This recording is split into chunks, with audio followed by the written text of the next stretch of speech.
something new that they have not, learned. The front part of the topic, maybe when we are giving information. So I think at that moment, maybe gamification is not applicable. Okay. Interesting. Oh yeah, it's a I guess what you meant is when you are delivering information, then you don't need to, you think that's not part of any gamification. Okay. Interesting. Okay. Appreciate your answer there. There's no right and wrong here. All right. Okay. Anyone else? Yeah, for me, Stephanie here. Because we are doing sort of like a game related, you can say that it's sort of like game related thing that we are doing activity for class. So I think the focus part is a little bit tough. So I will give them a game to play. I say, okay, you can do this for 2 minutes. And after that, we have to stop and continue. So the stopping part is a bit of a challenge. You have to go like, okay, guys, you can stop now. Please stop now. I know it's fun. Please come back here. Everyone, focus back your attention here. Yeah, so that's the sort of danger of using game. Although it's not a bad thing, but like I said, if I have to give a reason, one of it will be to pull them back, pull their attention back, because they are not in class physically. It's hard to know what they are doing behind the screen. So actually stop them and say, let's continue on with the lesson. Yeah. So you're referring to online, yeah? Yeah, if yes, for online purpose. Okay, thanks for sharing there. Juju, you raised your hand. Hi, Dr. Charles. Hi, everyone. Hi. For me, right, one thing that hinders me a lot when, get me thinking or doubts when I want to use gamification in class is when I'm rushing for syllabus and when time is a very, when we are very short of time, you see, when we want to get information across, and you know how gamification actually goes across to students, and like what Stephanie said, students, they want to have fun generally. So I'm not sure if my objective will go across as well as just teaching the lesson itself. So yeah, probably time factor, yeah, will be one thing that hinders me from using gamification class. Okay, thank you for sharing. Yeah, interesting point there.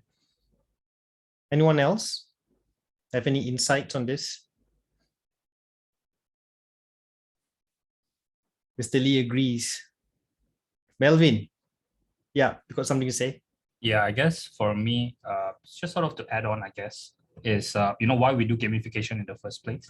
And then obviously the reason to not need gamification would be the opposite of that. And so gamification is to enhance the engagement in the class, to make learning more fun, to make the students learn better and things like that. And I think if you have very self-motivated students who are very independent, then I guess they could make do without that element.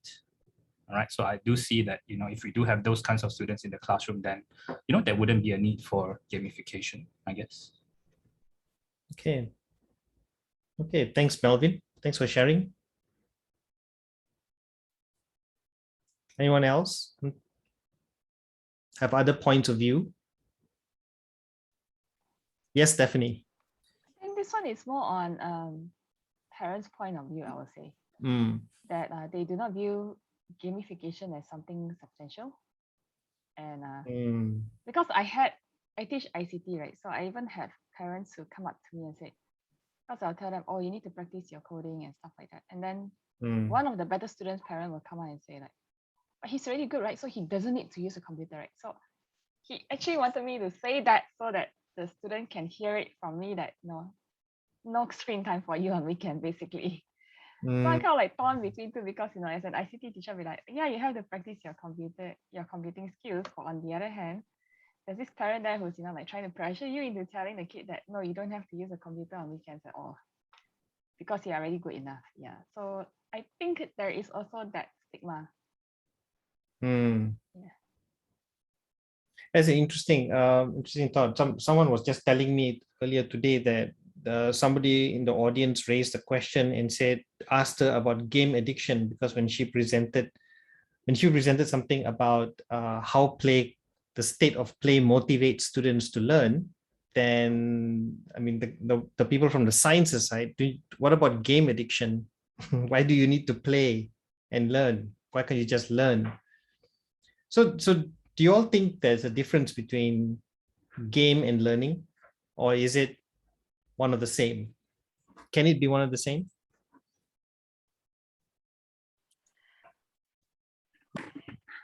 I think it can be the same, but learning can take in different forms rather than just games. Games can teach you something. But for me as a parent, to be honest, pre-pandemic, I never believed in gaming for my children. In fact, like I'm one of those parents who are, I'm not to say I'm against technology, but I believe in age appropriateness. So I was a bit I mean, it feels rather sad for them that they are pushed to adopt technology so fast at a younger age. So and I'm teaching year 2, so I can tell you that it was a struggle for online learning, that they can't even handle, like, you know, typing and all that. But then after a while they got it, and then but when it comes to gaming, they were really quick at adopting it. So from my personal experience, that I would say that gaming has to be at a certain age where they are able to have better self-regulation and all that. So it's a struggle for me, because like even for my own son, right, like after school he requests for game time, but online learning is already like so much screen time. So I only give him certain days where he can play games. And what can I do, right? Because that's the only way they can interact. So I only allow it because of that. But pre-pandemic, if you ask me, I would have never let them play games or all that, because I believe it could be a precursor to game addiction. Yeah. So for later on, because when you expose them at this age, they don't have that inbuilt mechanism like us, like adults do. Even adults get addicted. What more can them? And we are pushing them at a younger age. So that's the other side of the coin. Yeah. So, very, very, very real. It's a very real concern. And yeah, you're absolutely right that these concerns are sort of plaguing, especially parents and also the younger generation. They don't seem to be, there's a good word that you use, self-regulation. I think there's not enough of this awareness of self-regulation. But because we are caught in a world where everyone wants to escape, and that sense of escapism is becoming the selling point for a lot of games, or a lot of game-based measures. Yeah. But it shouldn't replace lessons. yeah. Yeah. And for me, I try to balance out by like giving them like lots of outdoor time.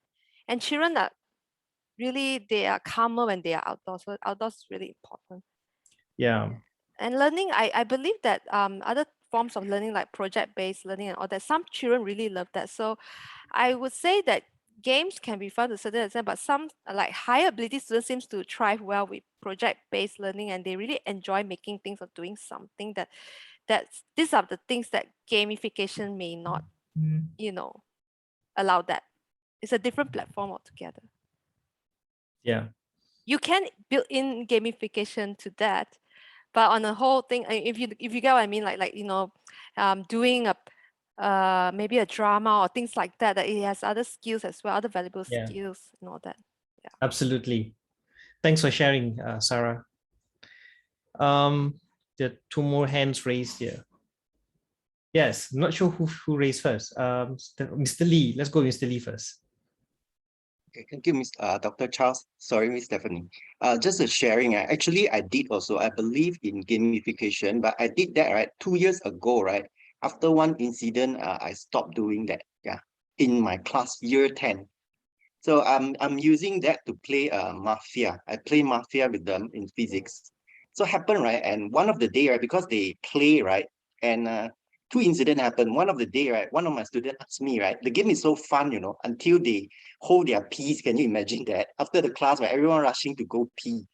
And then, right, the problem is, it's a fun part, but then after that, one of my students suggested that, teacher, can we remove all the physics content from there? We just play the game. We just play the Mafia game. It's more fun. So it's like it's already defeated the purpose of education.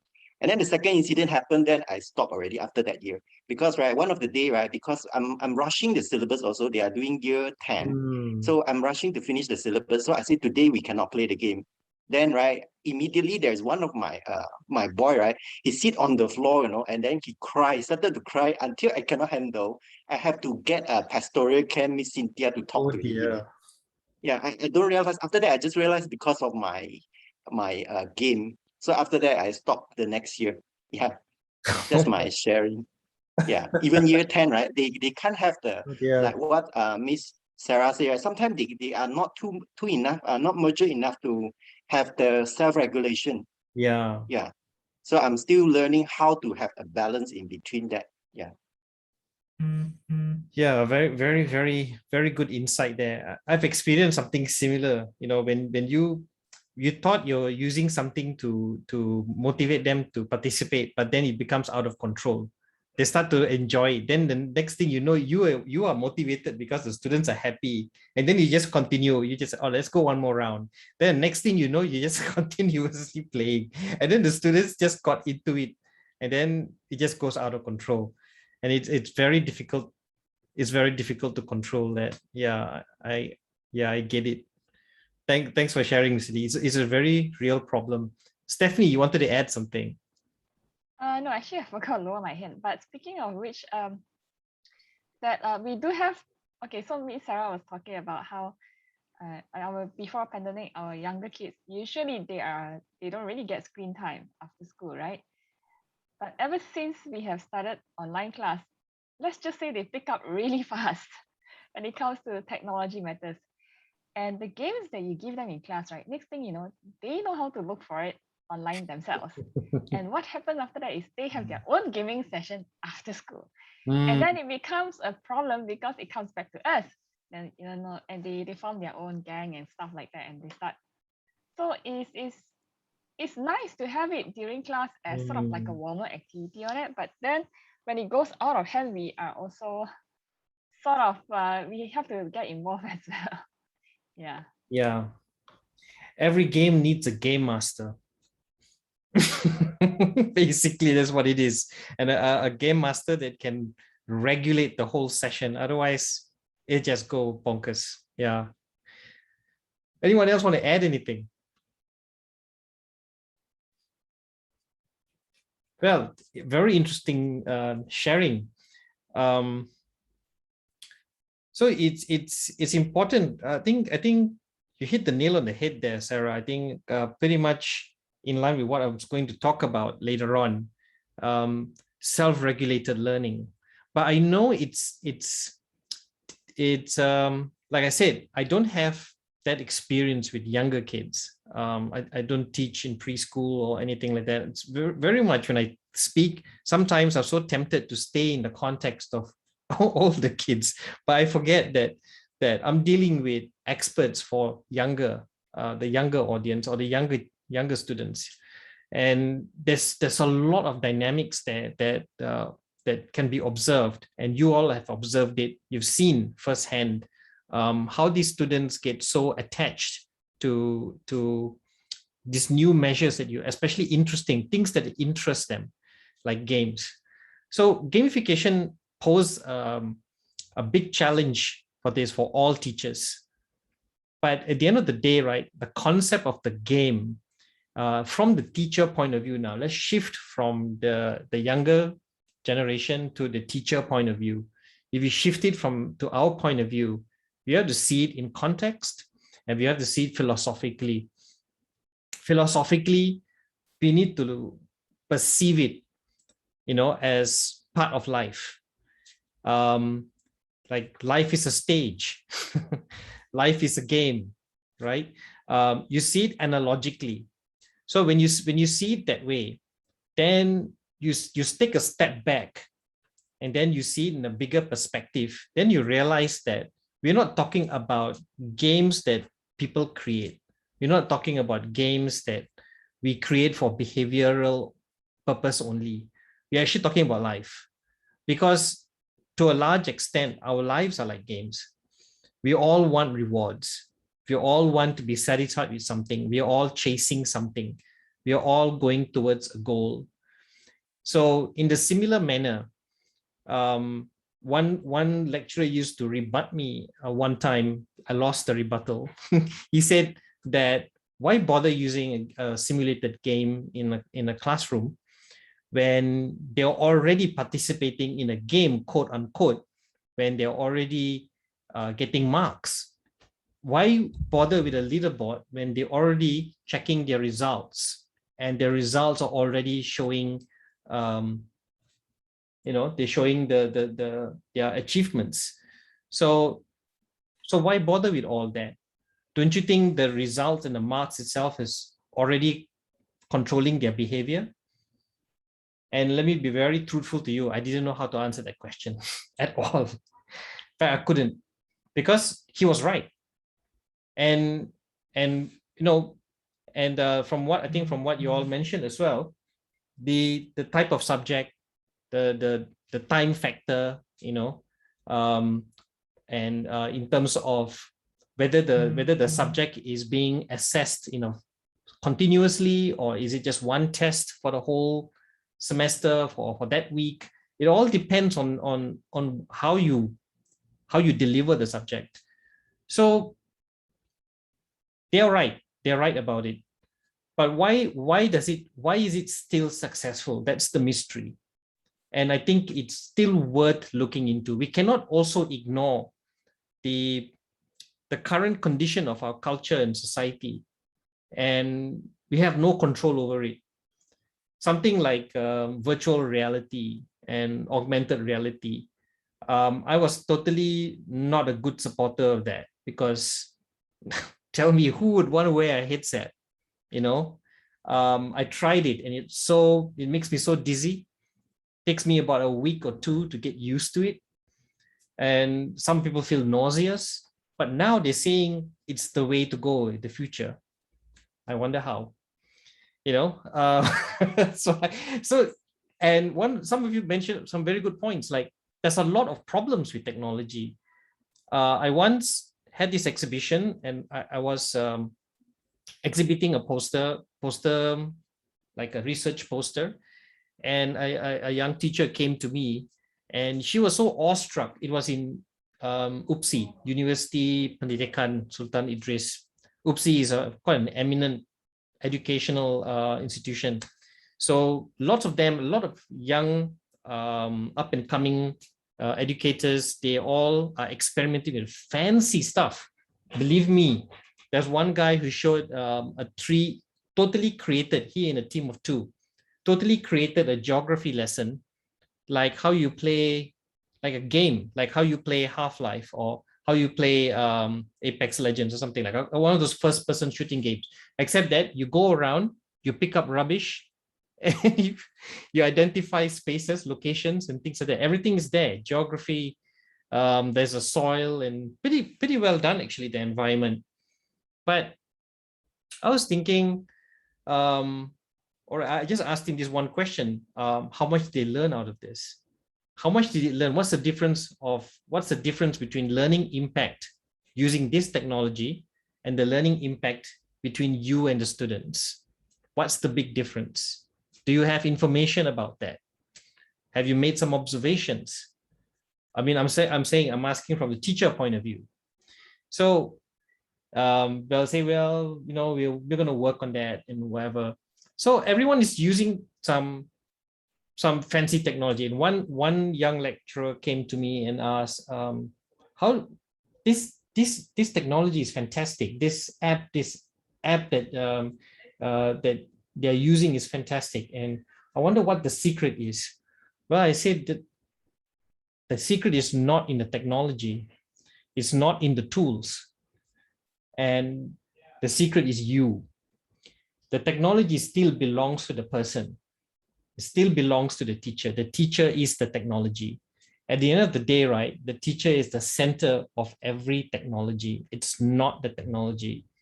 I once gave a talk about this, concerning this new technology in the post-pandemic era, for some lecturers in India from one college. And they were asking me questions about technology, how to use this, and what technology is the best solution. Well, I asked them, what about those kids in the villages who cannot use computers, who have no access to some of this fancy equipment? What do they use? What's the worst case scenario? What happened during World War II when villages were cut off from technology? What did they use? They used shortwave radio. All they needed was to hear a voice. And I asked them, if they managed to hear your voice, do you think that matters? It matters a whole lot more than using some fancy audiovisual. So I also said, why get so stressed? Because a lot of teachers and lecturers get so stressed because they see their colleagues use some fancy application and doing it. I'm like, I want to learn this, I wish I knew. And then, unnecessary praise to people, but they don't see that, that they can use something that they can do really well, and just use that. I say, what works for you, even if you can just stick with Zoom, but there's so many things you can do with it. Even if you can use Microsoft Teams, you can just do it, or Meets, anything. But the most important thing is the students will need you. It's not the game that controls the students, actually, it's the teachers. So at the end of the day, right, the teacher is the game master. But this is very subjective. I think you all know your classes very well and your students very well. I think it all boils down to how we handle that. So yeah, thanks. Is interesting sharing session here. We should talk more about things like this. Right, let's move on to the next part. All right, so what about your websites? Anyone want to share any new developments? Look, I get that you guys are busy. I'm cool if there's nothing to show. Anyone want to share? Any new developments?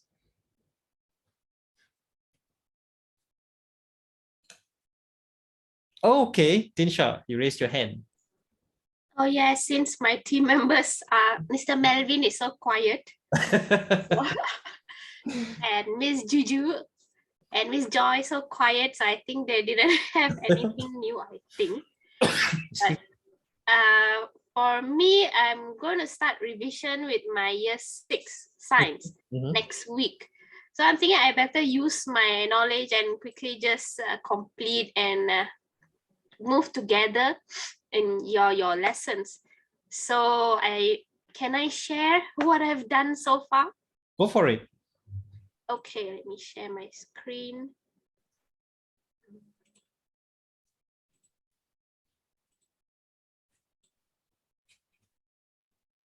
Okay. Can you see it? Yes. Supernatural science. Oh my goodness. Yeah. The very title got me excited already. So this is just a front page, is nothing yet, but this was the first time that I'm trying this. And then the leaderboard is just my sample of what we practice with what you have taught us. And then this is where I'm going to share with my students next week. I'm just going to ask them, please ignore the others, it's just under maintenance. But I'm going to ask them to just go to this unit 3. And yeah, so this is my Think Link different activities. And my slides and videos are there. So this is the website. And for my class craft. Oh, you're using it. Okay. Oh yes. How do I change to class craft? One of your classes is there, I guess. Oh, yes. Oh, this one is it. Can you can see already? Okay. Yeah, we can see it. Okay, so I'm teaching 4 classes. So I'm not sure if I'm doing this right. So I've already added my students, but they're not aware of it. And my quest, I just did one part. So I have my introduction and the Think Link activity. I connected with Google Classroom. And then after that, I'm gonna have this is under booklet, no, booklet. I don't know, I forgot what website is that. I just tried that. Also, it's will generate a score. So I think manually I have to go and key in the Excel. And this is quizzes. And that's it. That's the end of the unit. Oh yes. So took me hours and hours to do this. So I'm like, yeah, satisfied with it. that's good. It does take a while. Usually the first time when you set it up, it's always going to take a while. Yeah. Yeah. So my question now is, how do I share this link, this quest with my students? I think they should be able to see it, right? No, you have to launch your I think you will have, once you have the quest done, yeah, you're not hiding the quest, so which means they should be able to see it. And hold on, close this one, press the X there, close that. There's no share button, which means your students should be able to see it. Now, are your students accessing the app? Not yet. Yeah, I think that's basically what they need to do. Or they can either do it on their desktop, or they can download the app on their mobile device. Hi, Dr. Charles. I've actually used Classcraft with my students. So yeah, I can show Miss Tinsha how to do that. Okay, cool. All right. Yeah. Okay. Thank you. Right. That's all my sharing. Thank you. Nice work. That's a great thing about Classcraft. I mean, this guy was a chemistry teacher, you know, and he had a team of people managed to code this thing, and he totally integrated pedagogy into it. So it's not just merely a learning management system. You actually deliver the class using modules embedded in it. So it's fascinating.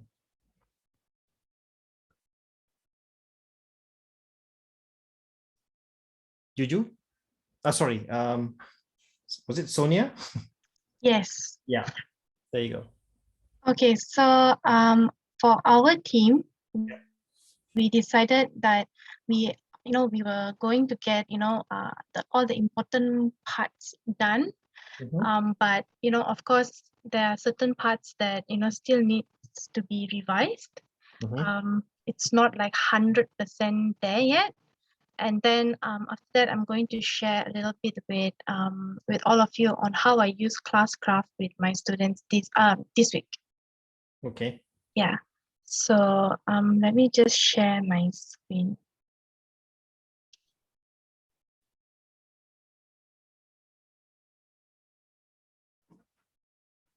Okay, just give me a moment. No problem.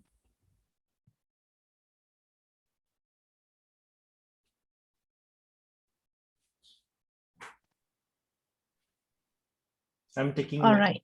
Let me just share.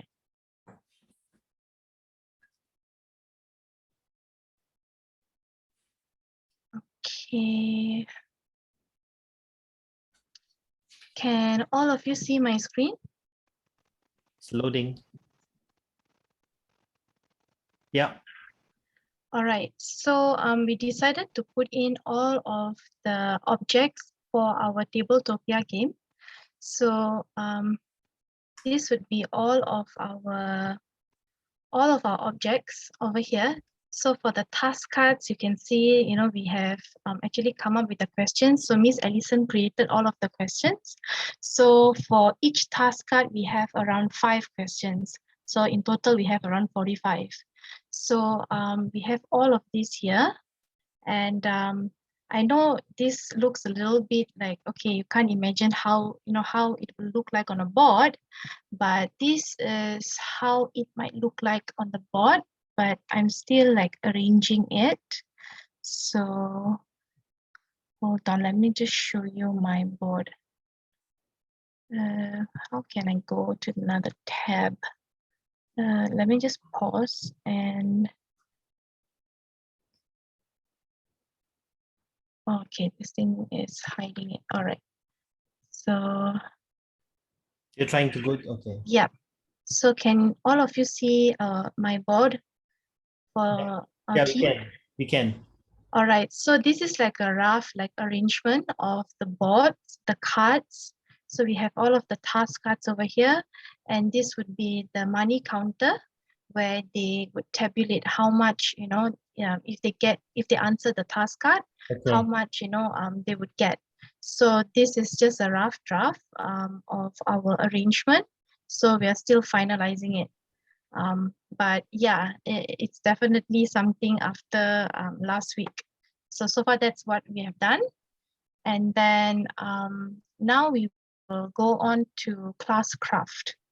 So, all right, so for class craft, because now they're going through their revision, right? So I want them to, actually answer practice questions.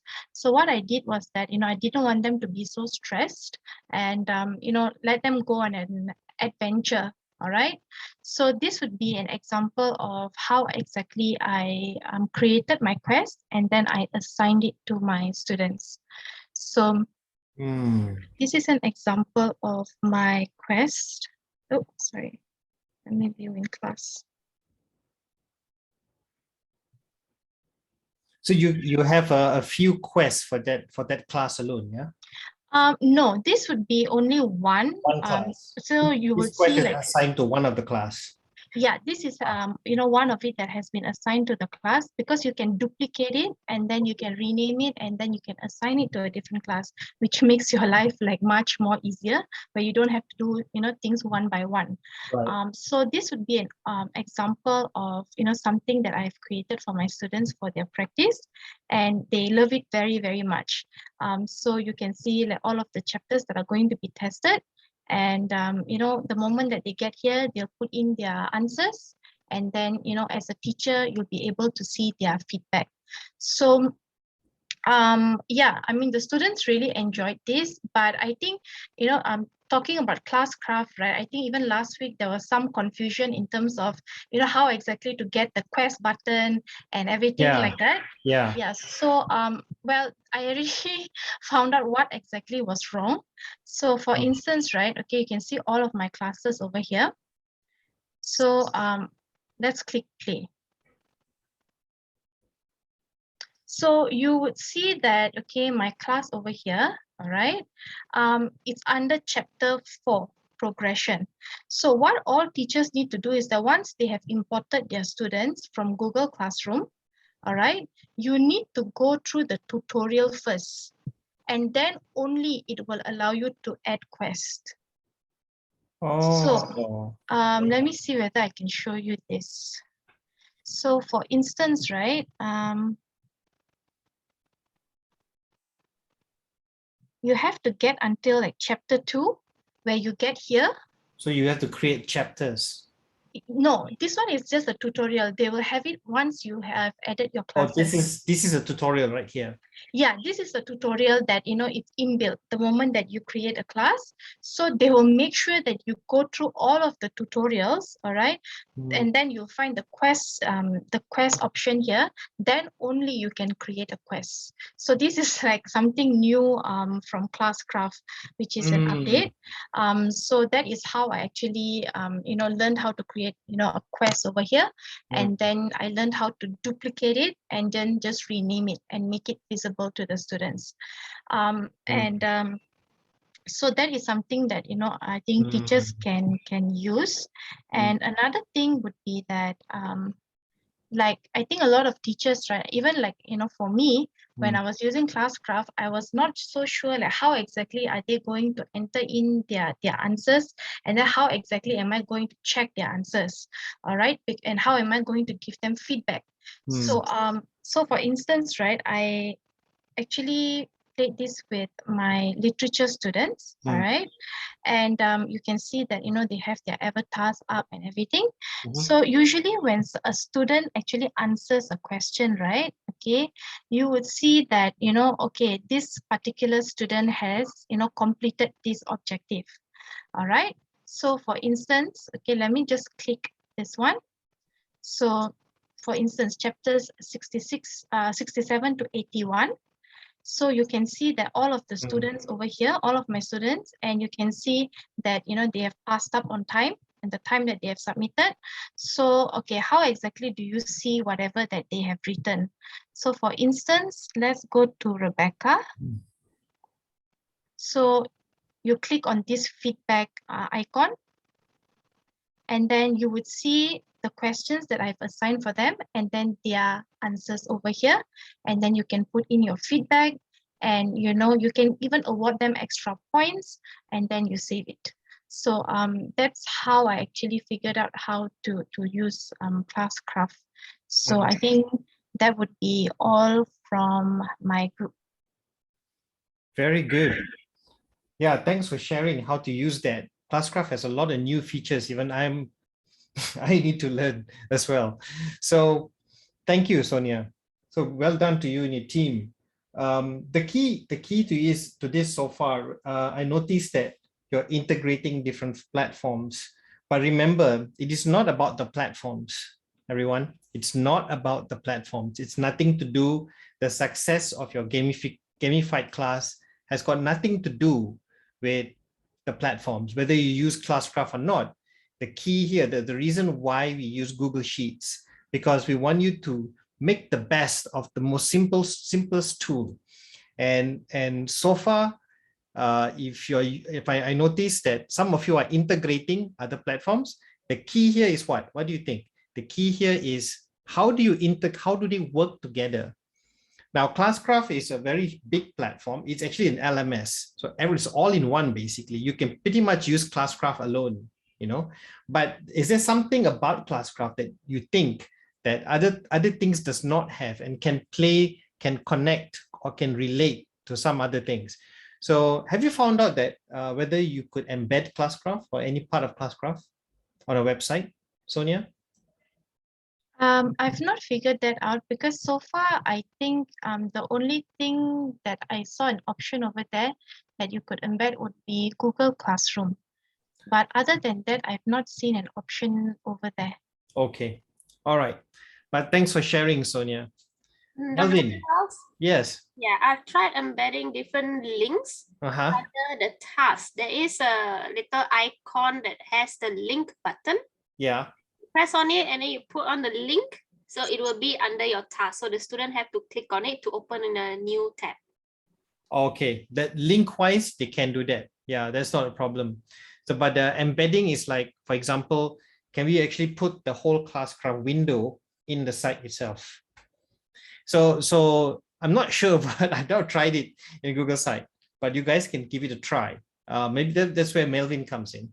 let's go over to you, Melvin, since you have your hands raised. So thank you for posing that question. I do think it's possible. I do have something in my mind, but I will have to explore accessing another website in another website. I think it's through iframes. It's possible. Yeah, iframe. Yeah, you're right.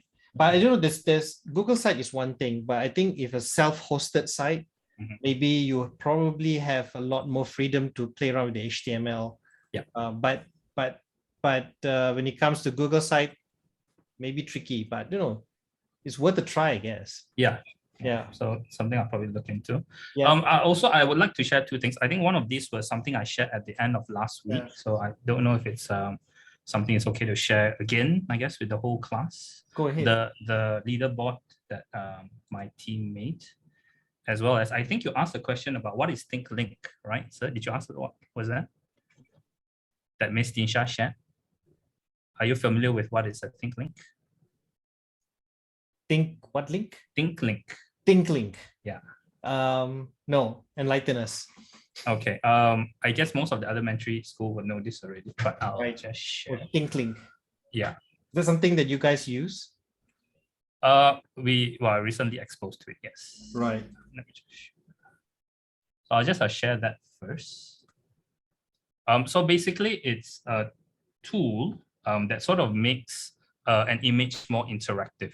Okay, and it was something that was introduced to us in elementary school. The one that I saw earlier that was embedded in. Correct. Yeah, Miss Dinsha used it in her website. Yeah. Yeah. So I've also used it before in a separate Google site that I created for like one of my classes and project. And basically what it is it allows you to add tags, what are called tags, to an image. And this makes the image sort of interactable. So for example, in this picture here, you can see that things blinking. Yeah. All right. And these blinking things are what we call a tag. And if you click on the tag, what I've done here, just as an example, is I've put in my students' work that is related to the object here. So for example, we did a unit on Mars, right? So these are all the landers and rovers that have been to Mars, and the students had to do an individual project, individual research on each of these items. So for example, these students here have done a slide on each of this. So Phoenix, all of them will be Phoenix. They are done by different students. So these are their slides on the Phoenix lander. So that's because this tag is related to the Phoenix lander. This tag here is related to Viking 1. So I've put it under Viking 1. This is Asher's work. There are other students' work for that topic. So it makes a static image more interactable. I guess that's a pretty nice element to have for a website. And you can see here that other than pictures, you can also add in content from another website. You can sort of create a guided tour. You can add audio tags. So it's like a guided museum tour. If you've been on one of those where they provide you with a headset, you press a number, and there's an automated narrator for you. So that's also an option. That's something that for the next unit of my lessons that I plan to introduce to my students. Can you embed videos as well? Like yeah. So content from another website, you can add in YouTube. Yeah, paste a link to YouTube or Vimeo. All right, or you can even embed it and it's something else. Or Google Maps. a 360 map as well, maybe. Yeah, you can actually use a 360 image as well. I do think I have an example here. Fantastic. That this is a 360 image of Mars. There are some limited capabilities with a 3D image. Right. Yeah. So for example, this is Mount Olympus, and you can't really put anything on it. I don't think so at the moment. Which is why I didn't use it, but this would be a more interactive element. Click on and see the students' work, when you move around the group and stuff like that. But I think right now you can only see like something very basic for a 3D image. Yeah, so that's for ThinkLink. Yeah, just to share. So this sort of makes an element on the website more interactable. Very interesting. I think the key word is immersion. I think more immersive, interactive, and immersive, and it becomes very immersive, especially if you have now that the application of this allows you to embed more complex images like 3D images, and because websites have the capability of running it. You don't have to run it from your computer. You can actually embed stuff there, and you can actually do things there, even play little interactive, some interactive applications within it, whichever. And yeah, that is really good. It adds to the immersion. It could, I think some of you have things like maybe dialogue, characters that speak, things like that. Yeah, these are all becoming a lot more possible to do. So well done to your team. So I think this looks really interesting. Thank you. So the other thing here would be, I guess, the gamification sheet that we've made. So so we started off with just a name list. So probably this would be something you get from admin department or something like that. You give you a student's name list. So what you can do, and most likely it will be an Excel sheet form. Right. So yeah, so you can just copy and paste it here. And what will happen is the names will automatically go into your main score sheet over here. So you can see I've set up for assignment 1, assignment 2, SBA 1, SBA 2, SBA 3, points for weekly lessons, and then EXP boost, and then just, if you need another item, you can add, just put in miscellaneous. So these on the left are tied to the name list. So once again, you only need to do it once. All right. it will automatically appear here. These are just some data sets that I have generated. Okay, and then when we go to the individual score sheet, so Dr. Charles had the score sheet where there was many the tabs at the bottom, right? 1, 2, 3, 4, 5, up to 30. So I would like to think I've simplified it a little bit by using something called data validation. So what you do is you see this little drop down. I can choose any student's name, and what we should do is it will change automatically.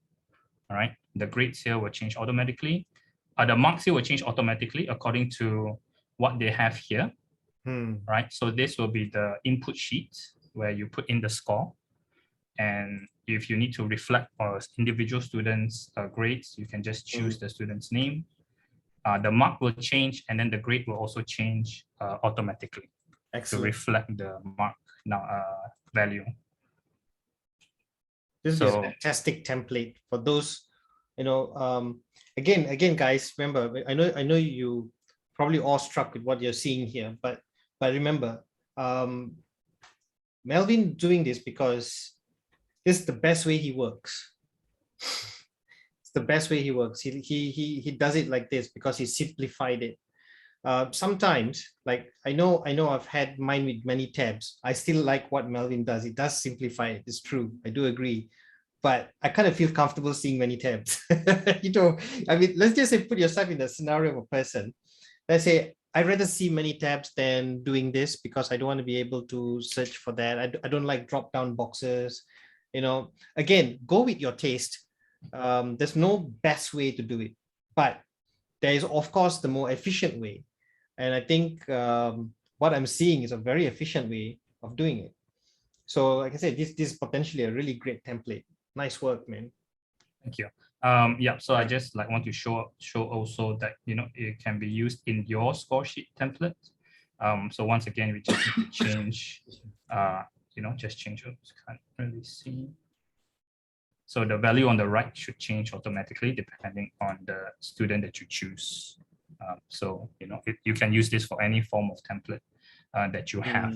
All right. So yeah, the formula, which will share the Google Sheet, and you can use it for your own use. And then moving on to the leaderboard. And so the leaderboard was something that also an attempt to problem solve the need to have the links, the URLs that we needed to create, as well as the really long formula, right, that we had. So what we've done is we've made a matrix, okay, and as you can see here, the matrix includes everything from your mark. So the mark is what the formula will look at, okay? It's only a single digit at the moment, but the formula is able to detect a range. So 0 to 50, any number between 0 to 49 will produce F, for example. Right? So you do not need a value range. The value range is already embedded here. So and then so if it's anything from 0 to 49, you get F, you get you need to put in more effort, you'll get irrelevant, you get this image, this image, this image. All right. So it's a question of which would you like, right, using the formula. So if you go back to the leaderboard, we have just to show as an example of each of them. So SBA A1 will give the grade, A2 is you need to put in more effort, and these are all dependent on the values over to the right. They're dependent on values to the right. So whatever we change in the individual score sheet, the main score sheet will change in the leaderboard as well. All right, and the associated image or feedback will appear. The thing that's different here is, of course, the formula. So this is the entire formula to show the batch. All right, so it's sort of significantly, I would say, shorter. All right, and hopefully a bit more simplified than Dr. Charles' method. So just once again an attempt to simplify things. Very good. Really, so so the key point of this formula is sort of this number over here. All right, when you guys do try it for yourself, So 3 here means that it will look at the third box from the grade 1, 2, 3. Right? So if you change it to 4, then it will return this batch. If you change it to 5, it will return this batch. If you change to 6, 7, all right, it looks at the box to the right, basically. So that's how this formula works. Other than that, O2 is where it takes the number from. What number is it looking at? And then the rest is just a lot of fluff to make it work. Just sorting the thing upside down, basically. So if I change this to 4, for example, it should return SBA rank. It's the same thing as irrelevant, all right? If I change it to 5, it will change it to a different batch. If I change it to 6, it will change it to the low batch. So that's so you just need to recopy the same formula, for everything, and the only thing you change is to this number over here, just to point it towards the matrix of which would you like. So that controls the row. I mean the column. Yeah, controls the column. Yeah. So the only thing, it's the same formula everywhere. And if you put everything in your matrix, let's just say you have more things over here, you can just add it in and point it to cell column 8, for example. And that's how it works. Incredible. Well done. This is really good. Can I use this? Yeah. Sure. By the way, VLOOKUP T2. So T2 is where the grade comes from. So TQRS. So VLOOKUP T2. That means the VLOOKUP command is in one of those, yes, under the rank or the badging cells, and they look up one of the, basically they correlate to one of these rows, one of the cells in these rows. Yeah, so VLOOKUP, like you say, VLOOKUP O2, then O2 over here. Yeah. Then it is VLOOKUP P2, then P2. So this badge, this one looks up this one looks up this one looks up. Yeah.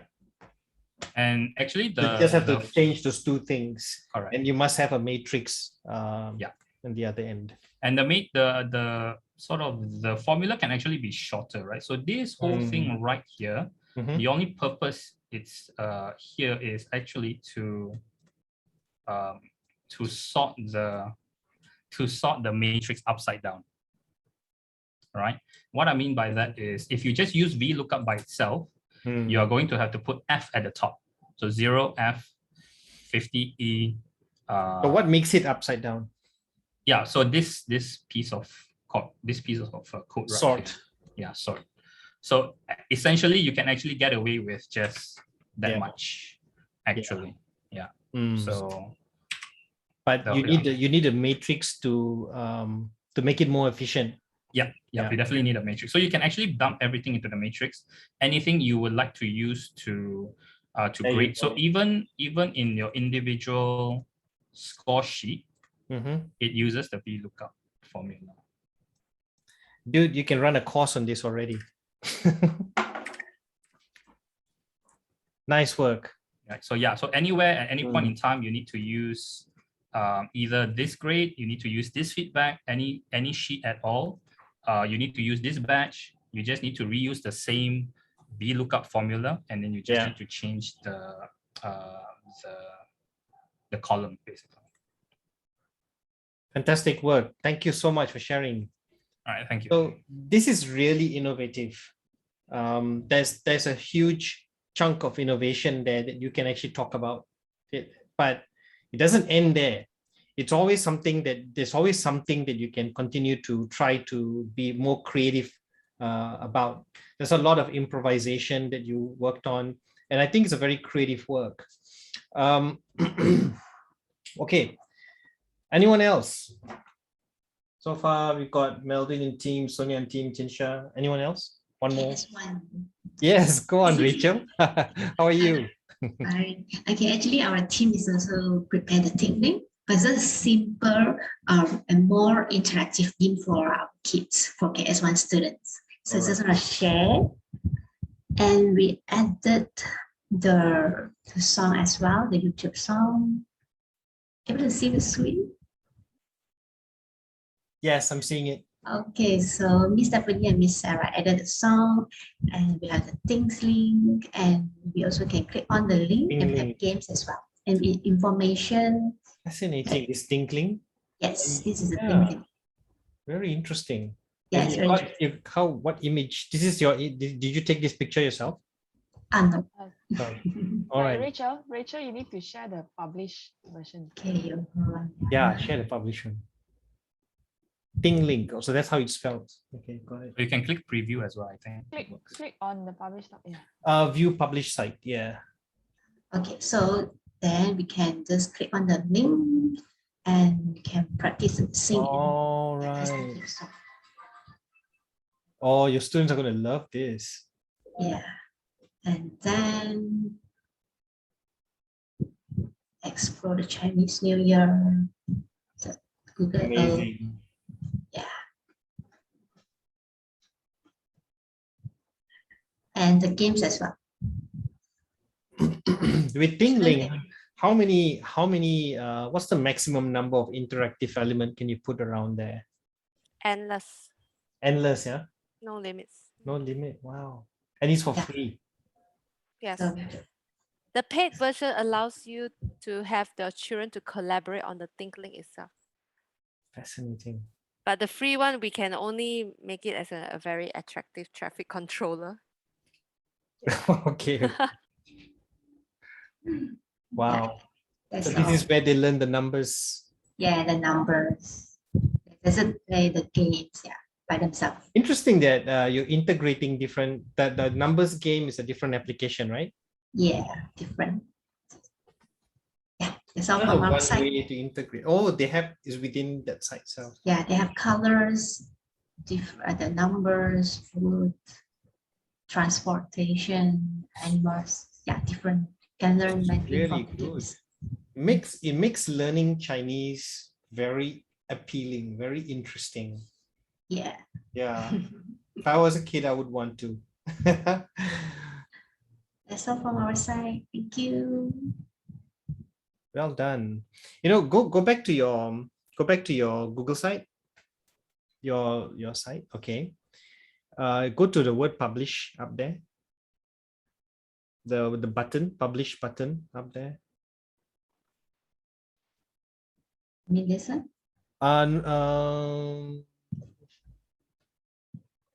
Just press got it. Yeah. Okay. Okay. Return to editor.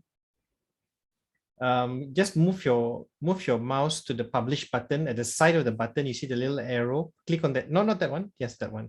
View publish site. Select view publish site. Yeah. So this is the published version.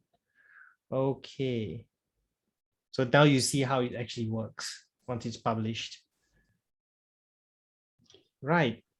Thank you. Nice work. Thank you, Rachel, for sharing this. That's great. So lots of other platform integrations are there.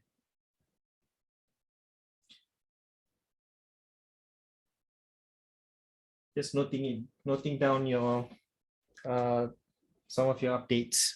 So thank you guys for sharing. That's really, really interesting.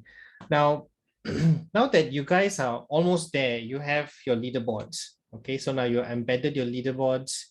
The most important thing is you've gamified your class.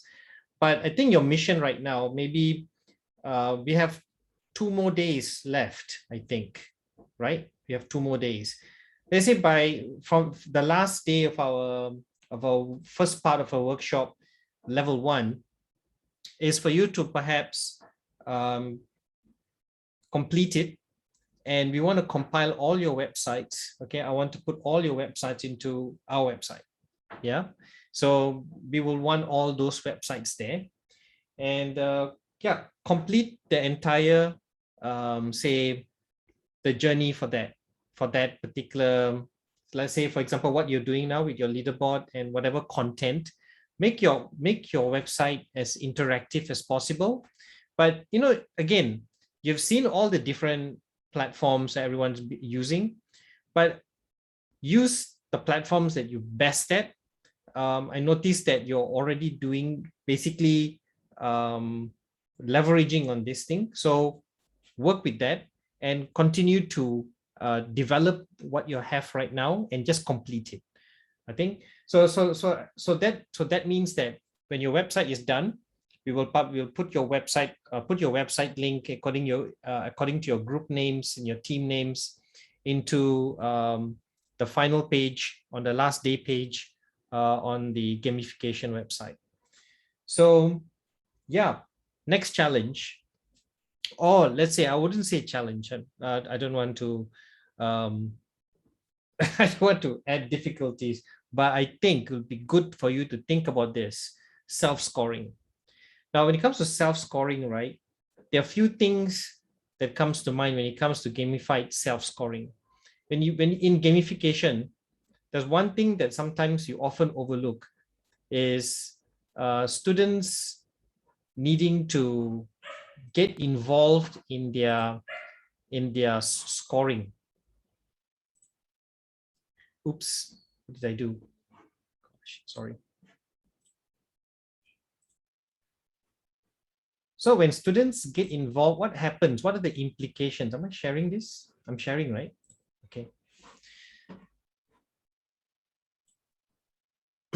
So when they involve in the self-scoring, what really happens? They so far there are a lot of empirical studies. There are a lot of studies concerning self-assessment. It's not a new thing. There's always being done. Peer assessment, you get students to fill up a little survey forms, or you get them to assess their peers, in a fun way, or things like that. There are all kinds of versions of self-assessment or peer assessment, but this one is more towards them getting involved in the grading itself. It's not often used in a formal grading process, but it can be linked to a formal grading process. But that's a different question. That's a different thing to explore. But in terms of gamification, can the research question, or the question that usually we can ask ourselves is that what if I ask students to input a mark for themselves in a in a particular page or in that part? It's got to be something that the students can do there. I'll just look at this and I'll score it. And then the only thing, one thing they could see updating is everything else.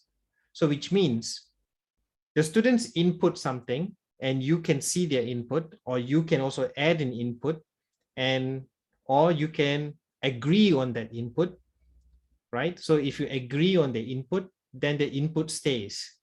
So how does that play out in terms of your pedagogy? How does that play out? For example, a case study is like, say for about 200 students, or large class, 40 students, okay, or 35 students, and the teacher is overwhelmed with workload, okay, a lot of paperwork, and she's got a pile of paper essays to mark right here, and there's another pile of paper here to mark, and then mathematics. Can you imagine the mental process this person's going to get through? And on one other subject that this person has is continuous assessment, and is to do with something a little bit more creative and involves a little bit more of direct input.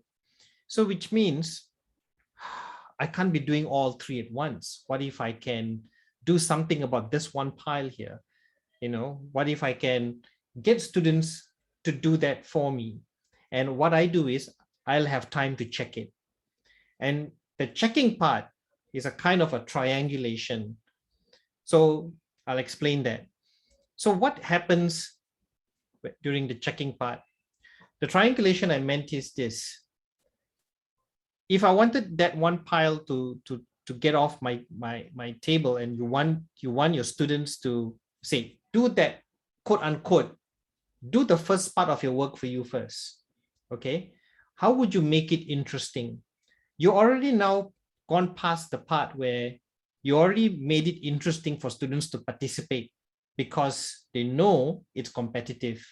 They know there's a gamified element that tells them or encourage their behavior to invest or to work a little bit more in their assignments or in their exercises, or to, to be participative. And that works. But what if, is there some kind of incentive if they are going to actually mark or put in their scores? What is it possible to get students or to decide to make choices about something like this? Now, I'm not saying this is something you should do or anything. It doesn't have to work that way, but it's a thought. It's something that you can maybe think about and maybe study and experiment. But it would be really good if, for example, I know for some students, for example, in games, right? Traditionally, when you input something or when you interact with something, you click on something always happens. But in games, right, the input part is not coming from the game master, it's coming from the player. So that's one thing that I've been noticing. But what if in the scoring, if gamification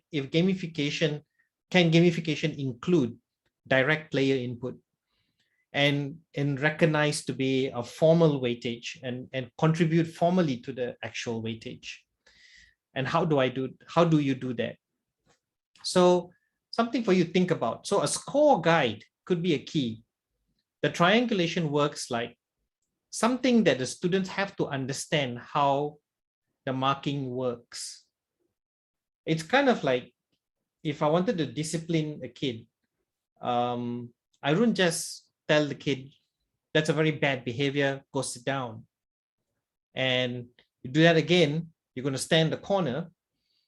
So he did that again. Okay, go stand in the corner for 5 minutes.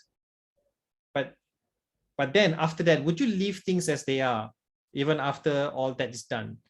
No, right? You'll probably explain to the students, why do you stand in the corner? Do you know why you stand in the corner? You stood in the corner because of this behavior. It's not because of you, because of this behavior. This behavior is disruptive. It's not very good.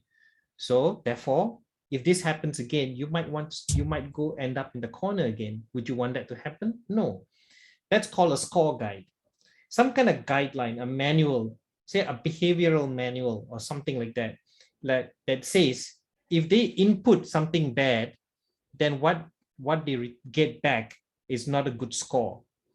So which means, but what if they get involved in it? If I was to put my own score, it means that I have to think back. I have to reflect. Did I behave badly? My teacher said, according to the manual, that if I did this, I did behave badly. So maybe I should rate myself a 3 out of 10. But my teacher said I can always add more points. So what if they behave better the following days? Will they be confident enough to add to the score? So this is something that is still an ongoing study, reflective assessment or reflexive process that happens in a young kid or in a student. Can that be possible? So the self-scoring assessment, nothing changed about it. Nothing changed about what you're doing. It's just a matter of, will there be a possible space, a possible way that you can put a player input in there, or a student can actually input something in there, and then the students can see something affecting, how it affects everything else in your leaderboard, in your analytics. So, and then here at the bottom one is evidences. Now, when I put here evidences means the outcome of their behavior or the outcome of their effort, their work. They did a really nice exercise. They completed it and it looks really good. And because they were confident that it looks good, and because based on a score guide of what actually looks good, then they put their scores. So it's kind of connected, it triangulates. So as a teacher, you look at their evidence, you look at their scores, you're right. You were right. Would the question, another research question, would the student feel empowered when the teachers agrees with their score? So is it a sense of, is it self-empowering, a self-reflecting, reflexive scoring? If no matter how simple it is, can it affect the students' sense of self-efficacy? Can the students perceive themselves being able to make relevant choices? And can it lead to positive behavior? When it comes to metacognitive skills, of course, they will definitely, the first thing they would do, they would be drawn to reflect. Well, of course, you need to guide them. The guidance can come in two ways. One is the little hand manual. Number two, the manual is usually detailed, whether you explain the manual very deep in a detailed way. But another one is a more personal touch, a more personal guidance, hand holding. So once they have gone through, get past that, will they be able to learn how to reflect? And it might contribute to enhancing and developing a sense of critical thinking in the students. So I'll leave this to you to think about, and I'm sure you have some interesting thoughts about it.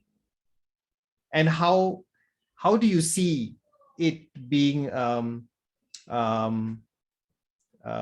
valid, and how is it reliable in your own context? There are many kinds of evidences out there, but you know, there could be a whole portfolio of work that they made, and since it's online, could it be that they have managed to hand in some very interesting things on your Google Drive or in Google Classroom or something? Then could it be that, or what kind of evidence? Doesn't matter what evidence it is. It could be a snapshot of what they did. Yeah. So how would this increase the validity and the reliability of this? Is this valid? Is it fair? Yeah. Is it reliable? Is it reliable for you? That means when you agree with the student's marks, that triangulation, would it lead to a reliable marking process? Because the students see it from one point of view, you see it from one point of view, so you converge. So would the student, is it a sense of collaboration? So this is some of the questions that you could ask. Can you collaborate? Yeah.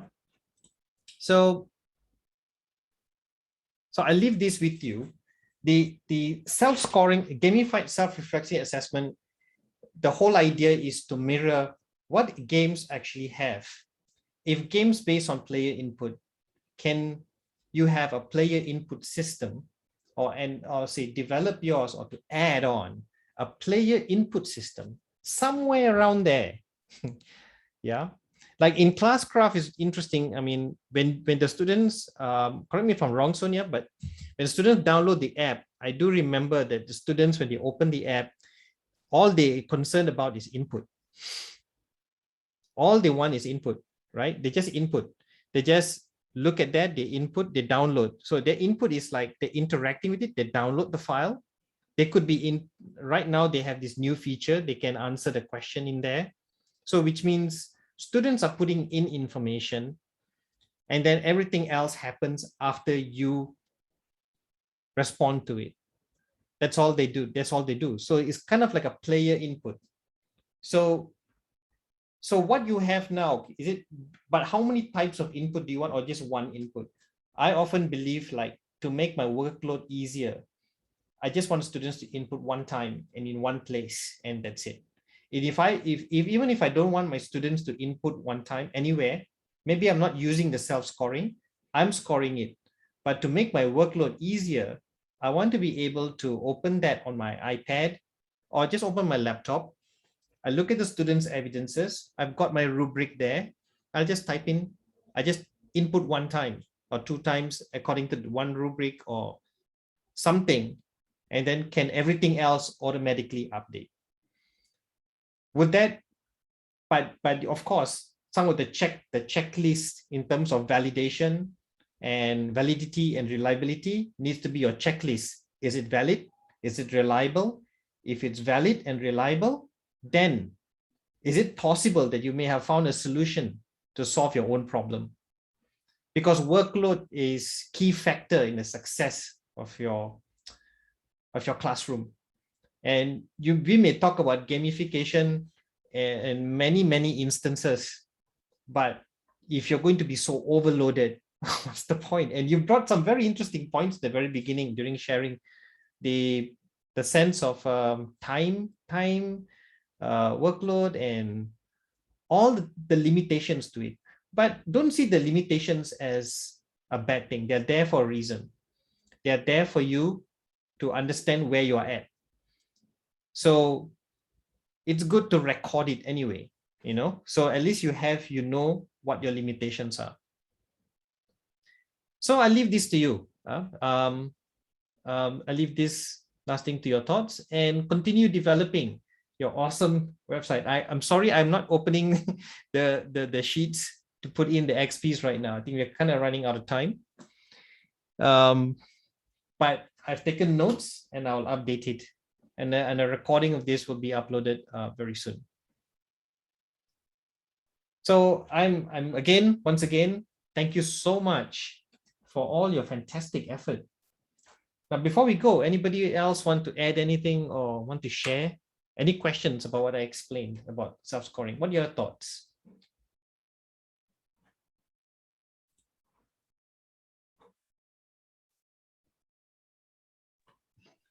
Dr. Charles. Yes.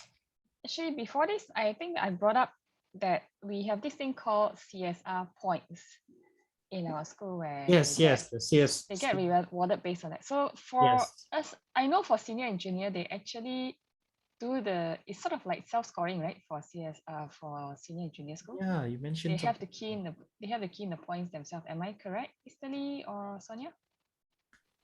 The teachers key in for the student. The teachers key in for the student. Or the teacher. For junior, senior, they can actually key in for them for themselves. Like for year 7, year 8, they can, and then the teachers can also key in for them. Yeah, so for elementary school, we started off with the teachers having full control of what goes into their record. Then after that, there come a session where they are given sort of like free points, as in like, oh, okay, I'll let you choose any CSR points you want. I give you 10 points, you can choose any that you want, or you win, we play a game, and then I give you 5 points and you can choose any category you want. So then we thought of like, oh no, how are we going to key in the marks for them when it's up to them? So for my class, I actually created Google Sheets, and I'll post it at like today's game. This is the record for today's game. Please key in the points that you want. And on some days, I will actually write there like, okay, today the maximum point you can get is 10, and it's 1 point for each of the correct answer. So then you can see the score is still okay, it's within the 10 marks. On the day that I didn't write down there that the maximum point is 10, even though the game master have already told them what points they can score, then I see 50 points coming in, and I'm like, hey, reject.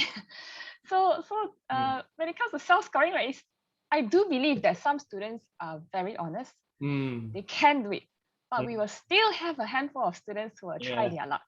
Yeah, they try to push it. Yeah, they go overboard with it. That's true. This is good. Are you still doing that now for your class? Yes. Yeah. So are they accessing your website for this, or is it? No, this is actually for the whole of elementary school. So what happened is that at the end of the day, they will gather together, and usually it's the principal who will play games with them, and she'll say, okay, you can award these points. And we just help them key in the points, but we prepare a template for them to fill. Okay. Some of them just go way over the points that they are supposed to get. Yeah. Yeah. These are the 7-year-olds, right?